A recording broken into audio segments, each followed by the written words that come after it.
Ever heard of a bath tea? It's cozy, it's luxurious, and it's super easy to make. Go ahead and hit that like button and we'll get started with the video.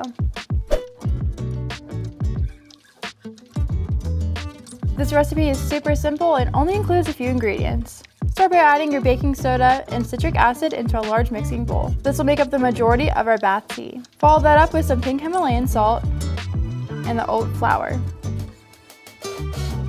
Combined, these ingredients will make a super soothing bath. Whisk everything together until thoroughly combined, and it's time to add in our fragrance.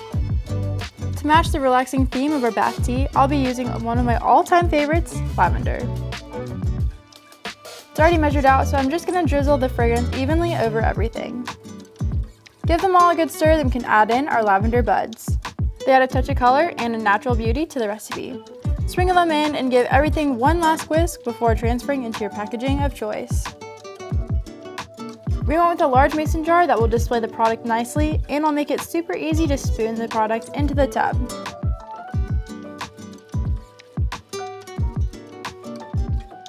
Our bath tea is all finished up.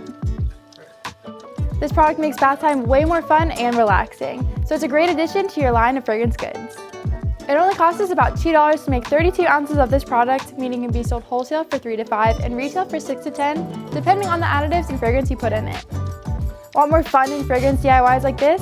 Head on over to our channel and you'll find tons of projects just like this one to try out and add to your line. Don't forget to become a member of our notification squad by subscribing and hitting that bell icon so you never miss an update from AFI.